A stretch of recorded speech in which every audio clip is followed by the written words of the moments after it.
Then he hears a young female voice call out to him, going, Eddie Scrooge. Scrooge opens the door, and as a bright light comes in, a young woman, barefoot and in a nightdress, walks into the room and says, Hello there. Scrooge looks in disbelief and says, Now, Fran? Oh, come on, Jacob is one thing, but my own sister. Yes, remember, Jacob said that the spirits will be people you knew, know, and will know. I am the ghost of Christmas past. Well, your Christmas past, she said. Scrooge then says, So where are we going then, eh? I'm here to show you the shadows of what have been, she says. Take my hand. You haven't aged a day, said Scrooge. Whilst I've gotten old. Not too old. Here, I have much to show you, she says. Taking her hand, they then go back in time, walking into the next room. Well, as if they were walking into the next room. They then see themselves on a snowy field. She then says to Scrooge, Do you remember this place? Scrooge then says, Yeah, I do. As he looks down, he sees further down the field the old boarding school he used to go to. Come on, let's take a proper look, says the spirit. Taking his hand, they go into the school. Yeah, said Scrooge. Christmas Eve and I'm sat in on my own, waiting for Dad to pick me up. I mean, after Mum died, he found it difficult to look after us both. But stop caring this. Put the bottle first. Yes. Say, do you ever see Mum? About, in the ghost world? I've seen her, yes. Only she's happily on the other side. Then, many years go forward, and Scrooge is greeted by his headmaster saying, Master Scrooge, what is it you're going to do this time? Well, I don't know. About another year and I'll be leaving, says the young Scrooge. Then they go forward further, and then Fran comes into the room, saying to Scrooge, Eddie, Fran, what are you doing here? Well, you're 18 now, and, well, you should have left school like 2 years ago. Where's Dad? He's waiting outside. And don't worry, he's not the same person we once knew. He's changed, really.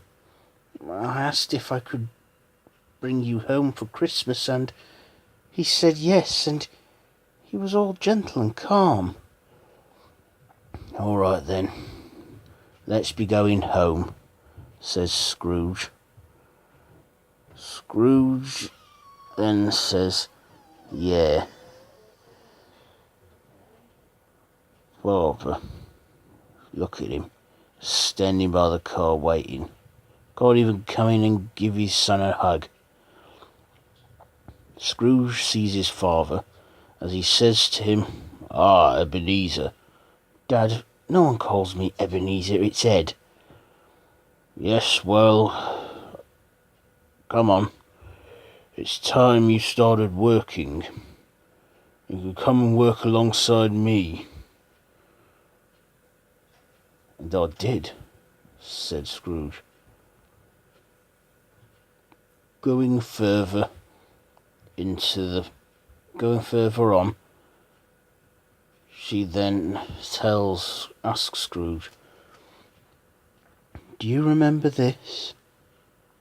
"Oh yeah, my early days, back before I became the person I am. Well, Dad had me working at the warehouse where he puts all the stuff for people that are still in debt and everything." "Eddie," said Scrooge's father, "it's Christmas Eve. Get yourself off, and I'll see you Boxing Day." "All right, Dad." "Merry Christmas."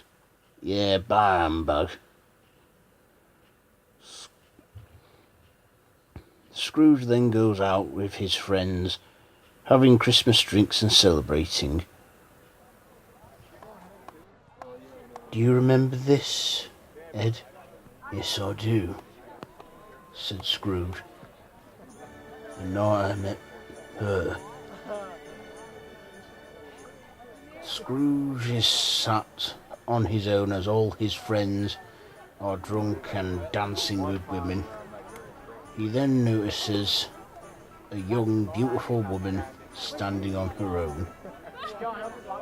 He gets up the courage to talk to her and says, "Hello there." "Ah, hello," says the girl. My name's my name's Ebenezer, but everyone calls me Ed." "Ebenezer," says the young girl. "That's a strange name." "Yeah, my dad gave it me." My name is Bella." "Bella?" "Yes, Bella," said Scrooge. "I remember her."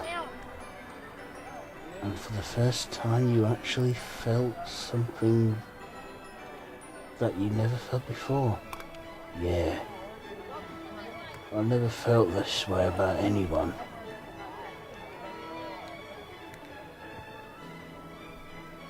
As they move on,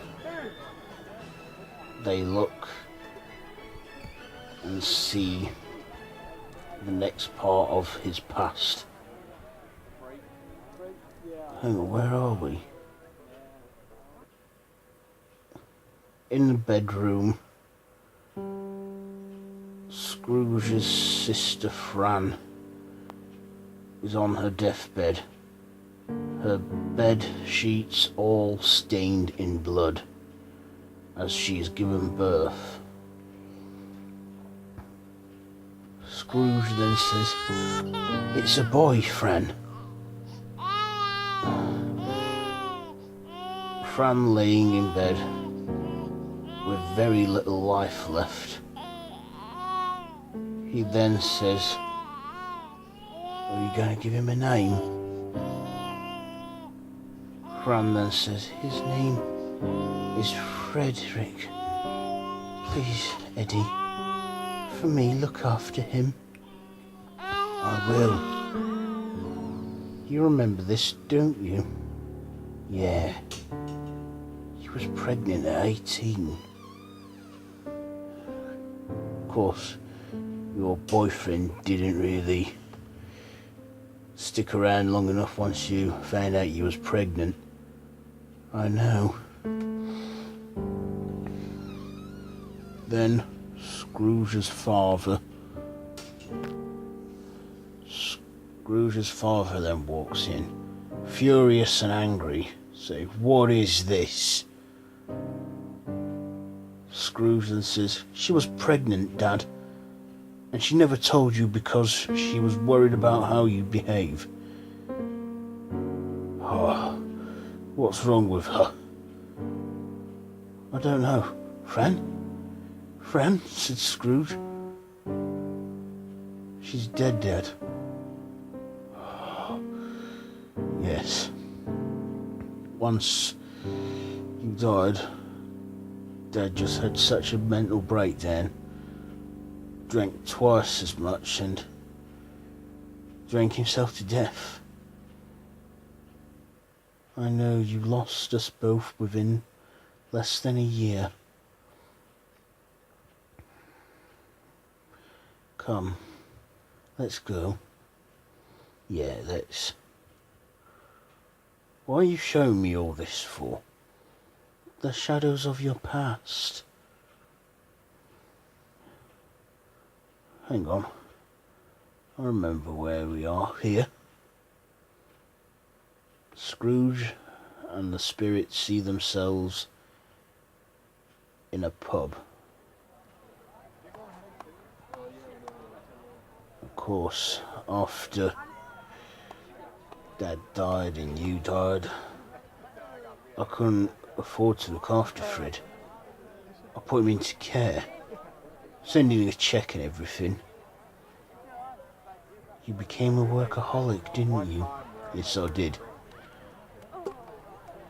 I put work first and I got greedy. Started wanting money. And of course, there I am." As Scrooge walks into the pub, he sits on a chair. There he meets Bella. He then says, "Bella, there's something I need to ask you." "Wait, Ed," says Bella. "Listen, these past few years have been hard for you. I know it's not easy with you losing your dad and your sister, but you seem to be just repressing everything, blocking it out." "Well, I've been working. I've been, providing for my nephew. Anyway, I wanted to ask you something." "I'm sorry, Ed," says Bella. "I can't keep doing this. You can't even take the time to talk to me or spend time with me. This isn't working. I'm sorry, Ed. Goodbye." "What are you doing? Go after her," says Scrooge. "Go after her? Why are you showing me this for, friend? I don't want to see my bad moments in my past." "I'm sorry, Ed. These are the shadows of what have been. You can't change that. Just leave me." As he begins to cry, hiding his tears behind his hands. "My time is now done. Goodbye, Ed." Then Scrooge sees himself back home in his flat, sitting in his armchair. He then walks into the bathroom and splashes some water in his face. He then grabs a hand towel and dries his face. He then looks in the head mirror and sees Jacob Marley standing in the bath. At first he jumps and then turns around, asking Marley, "What are you doing?" "Well, I thought I'd come and see how you got on. How was it, that trip down memory lane?" said Jacob. "I saw a lot of stuff that I didn't need to relive." "Well, that stuff passed." "Yeah. Well, is this next spirit coming or what?" "It should be." Right about now. Scrooge then sees a bright light beaming from the bathroom door. He then hears a jolly voice saying, "Oh, Scrooge, come on in here, old chap." "That's the next spirit," said Jacob. "The next spirit? Well, who is he then, if he's someone that I know?" He then turns around and sees that Marley has gone. Right. Well, best go and see this one then. Scrooge then walks up to the door and opens it, as another bright light beams into the room. As he steps out of the bathroom to see the next spirit.